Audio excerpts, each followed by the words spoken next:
নিজের স্ত্রীকে কি শেষ পর্যন্ত পঙ্গু করে দেবে জেদি সুদেব, নাকি অনুভবের ভালোবাসার কাছে হার মানবে বনলতার বিষাক্ত চাল? একদিকে লাজুর ডাক্তার হওয়ার স্বপ্ন, আর অন্যদিকে তার ছোট সন্তান রৌনকের জীবন। মাঝখানে দাঁড়িয়ে বনলতার খুনি হাসি। কি ঘটতে চলেছে এই ভয়ঙ্কর লড়াইয়ে? সুদেব আর বনলতার ষড়যন্ত্রের জাল ছিন্ন করে লাজু যখন অনুভবের সাথে নতুন জীবনের পথে পা বাড়াল, তখন থেকেই শুরু হলো এক নতুন সংগ্রামের অধ্যায়। কারণ বনলতা অত সহজে হার মানার পাত্রী নয়। সে অপমানে দগ্ধ হতে হতে শহরের এক অন্ধকার গলিতে আশ্রয় নিল, আর সুদেব গ্রাম থেকে বিতাড়িত হয়ে দিগ্ভ্রান্তের মতো ঘুরতে ঘুরতে আবার বনলতার শরণাপন্ন হল। তাদের দুজনের মনেই তখন প্রতিশোধের আগুন জ্বলছে।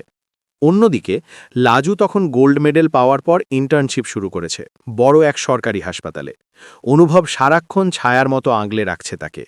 কিন্তু একদিন হঠাৎ লাজুর কাছে একটা উড়ো চিঠি আসে, যেখানে লেখা ছিল তার বাবা মা গ্রামে ভালো নেই আর তাদের প্রাণ সংশয় হতে পারে।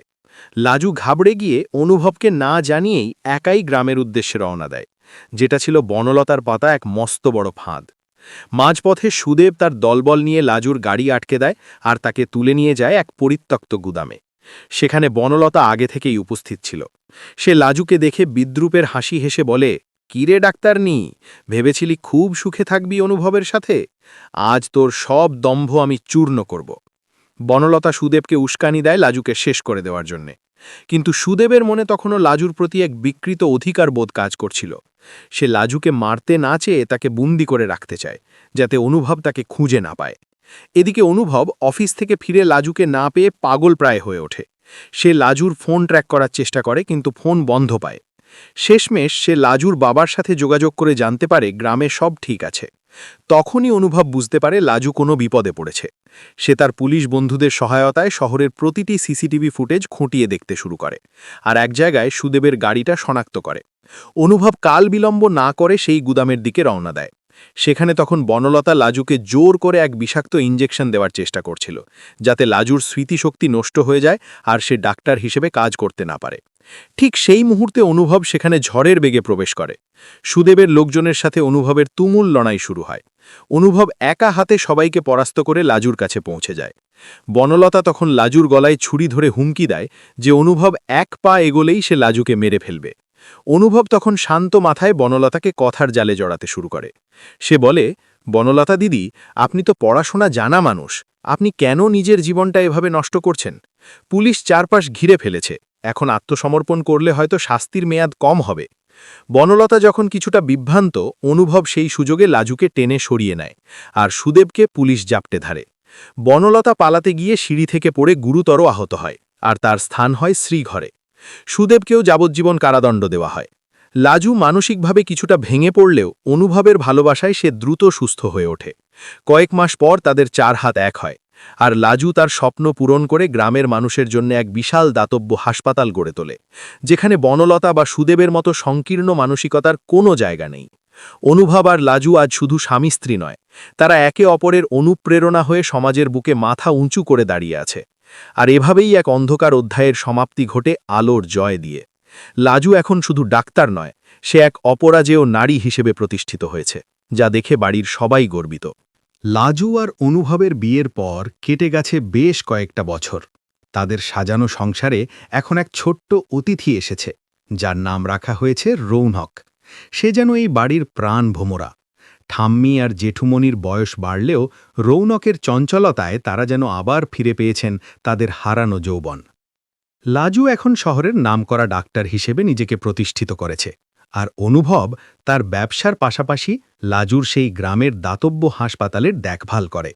কিন্তু ভাগ্যের পরিহাসে বনলতা জেল থেকে ছাড়া পাওয়ার পর আবার নতুন করে ষড়যন্ত্রের জাল বুনতে শুরু করে। সে তার সমস্ত সম্পত্তি হারিয়ে এখন পথের ভিখারি হয়ে পথে পথে ঘুরছে, আর তার মনে প্রতিশোধের আগুন তুষের আগুনের মতো ধিকি ধিকি জ্বলছে। সুদেব তখনও জেলেই ঘানি টানছে, কিন্তু বনলতা হাল ছাড়ার পাত্রী নয়। সে এক অদ্ভুত ছদ্মবেশে লাজুর হাসপাতালের সামনে এসে হাজির হয়। সে নিজেকে এক অসহায় রোগী হিসেবে পরিচয় দেয়, যাতে কেউ তাকে চিনতে না পারে। লাজু তার সহজাত দয়া আর কর্তব্যের খাতিরে সেই ছদ্মবেশী বনলতাকে হাসপাতালে ভর্তি করে নেয়। বনলতা লক্ষ্য করে যে লাজু আর অনুভবের মধ্যে এখন অগাধ বিশ্বাস আর ভালোবাসা। আর সেটা ভাঙার জন্য সে এবার তাদের সন্তান রৌনককে টার্গেট করে। একদিন বিকেলে যখন লাজু হাসপাতালের জরুরি বিভাগে ব্যস্ত ছিল, তখন বনলতা সুযোগ বুঝে রৌনককে স্কুল থেকে ফেরার পথে অপহরণ করার পরিকল্পনা করে। সে স্কুলের গাড়ির চালককে ঘুষ দিয়ে হাত করে নেয় আর রৌনককে নিয়ে এক নির্জন পাহাড়ের দিকে রওনা দেয়। অনুভব যখন জানতে পারে রৌনক বাড়ি ফেরেনি, তখন তার মাথায় আকাশ ভেঙে পড়ে। সে সঙ্গে সঙ্গে লাজুকে ফোন করে জানায়, আর লাজু তখন অপারেশন থিয়েটারে এক মুমূর্ষ রোগীর প্রাণ বাঁচাচ্ছিল। খবরটা শুনে লাজুর হাতের সার্জিক্যাল ব্লেড যেন থমকে যায়, কিন্তু সে নিজেকে সামলে নিয়ে অপারেশন শেষ করে বেরিয়ে আসে। অনুভব আর লাজু একসঙ্গে পুলিশের সাহায্য নিয়ে রৌনকের সন্ধানে বেরিয়ে পড়ে। বনলতা রৌনককে এক অন্ধকার গুহায় আটকে রেখে লাজুকে ফোন করে বিদ্রূপের গলায় বলে, কিরে ডাক্তার নি, তোর গোল্ড মেডেল দিয়ে কি এখন তোর ছেলেকে ফিরিয়ে আনতে পারবি? আজ তোর সব অহংকার ধুলোয় মিশিয়ে দেব। লাজু বনলতার গলা চিনতে পেরে শিউরে ওঠে। সে বুঝতে পারে এটা সেই পুরনো শত্রু যে আবার ছোবল মারতে এসেছে।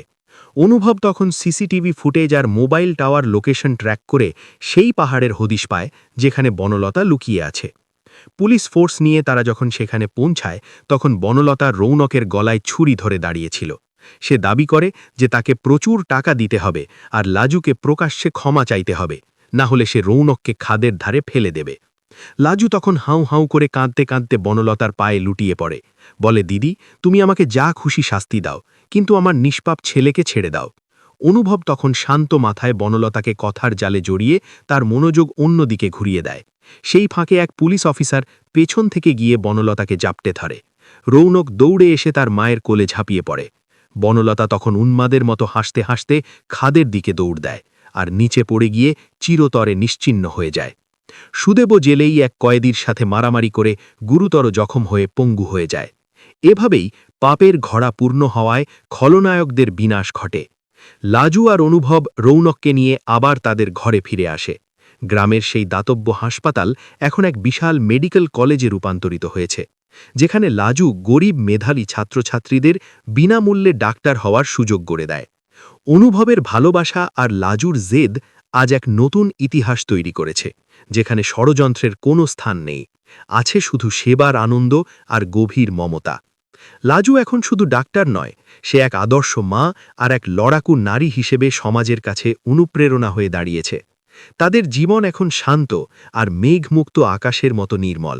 গল্পটি ভালো লাগলে অবশ্যই চ্যানেলটিকে সাবস্ক্রাইব করুন।